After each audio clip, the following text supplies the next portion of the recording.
ಹುಬ್ಬಳ್ಳಿಯ ಭವಾನಿ ಶಂಕರ ದೇಗುಲದ ಪುಷ್ಕರಣಿ ಜಾಗದಲ್ಲಿ ರಸ್ತೆ ನಿರ್ಮಾಣ ಮಾಡಿದ್ದಾರೆ ಅಂತ ಆರೋಪಿಸಿ ಬಿಜೆಪಿ ಹಾಗೂ ಹಿಂದೂ ಸಂಘಟನೆ ಕಾರ್ಯಕರ್ತರು ಪ್ರತಿಭಟನೆ ನಡೆಸಿದರು.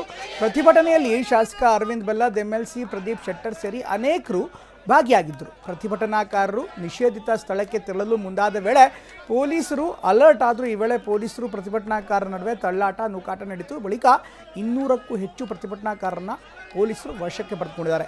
ಇನ್ನು ಪುಷ್ಕರಣಿ ಮೇಲೆ ನಿರ್ಮಾಣ ಮಾಡಲಾದಂಥ ರಸ್ತೆಯನ್ನು ಕಿತ್ತು ಹಾಕ್ತೇವೆ ಅಂತ ಹಿಂದೂ ಸಂಘಟನೆ ಕಾರ್ಯಕರ್ತರು ಎಚ್ಚರಿಕೆ ನೀಡಿದರು. ಇದಕ್ಕೆ ಕಿಡಿಕಾರದ ದಲಿತ ಮತ್ತು ಮುಸ್ಲಿಂ ಸಂಘಟನೆ ರಸ್ತೆ ಕೇಳಲು ಬಿಡಲ್ಲ ಅಂತ ಸವಾಲು ಹಾಕಿವೆ. ಇನ್ನು ಕೇಂದ್ರ ಸಚಿವ ಪ್ರಹ್ಲಾದ್ ಜೋಶಿ ಕೂಡ ಸ್ಥಳಕ್ಕೆ ಭೇಟಿ ಕೊಟ್ಟಿದ್ದಾರೆ.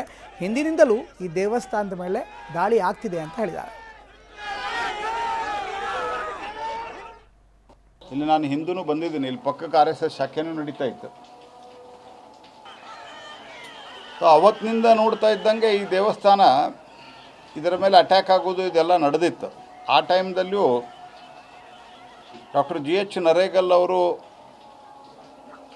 ಇಲ್ಲಿ ಎದುರಿಗೆ ಪ್ರಾಕ್ಟೀಸ್ ಮಾಡ್ತಾಯಿದ್ರು, ಇದ್ರ ಪಕ್ಕದಲ್ಲೇ. ಅವರು ಇದರ ಬಗ್ಗೆ ಹಲವಾರು ರೀತಿಯ ಕರೆಸ್ಪಾಂಡೆನ್ಸ್ ಆ ಟೈಮ್ದಲ್ಲಿ ಮಾಡಿದ್ರು, ನನಗೆ ಗೊತ್ತಿರೋ ಮಟ್ಟಿಗೆ. ಸೊ ಇದನ್ನು ಈಗ ಈ ದೇವಸ್ಥಾನ ಏನಿದೆ 1400 ವರ್ಷಗಳ ಹಿಂದಿನ ದೇವಸ್ಥಾನ ಇದು, 1400 ಇಯರ್ಸ್. ಸೊ ಹೀಗಾಗಿ ಇದು ಸುರಕ್ಷಿತವಾದಂಥ ಪ್ರದೇಶ. ಇದು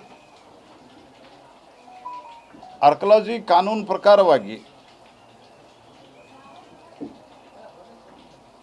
ಇದರಲ್ಲಿ 100 ಮೀಟರ್ದಲ್ಲಿ ಯಾವುದೇ ರೀತಿಯಾದಂಥ ಡೆವಲಪ್ಮೆಂಟ್ ಇರ್ಬೋದು, ಕನ್ಸ್ಟ್ರಕ್ಷನ್ ಇರ್ಬೋದು, ಆನಂತರ ಗಣಿಗಾರಿಕೆ ಇತ್ಯಾದಿ ಸಂಪೂರ್ಣವಾಗಿ ನಿಷೇಧಿತವಾಗಿದೆ.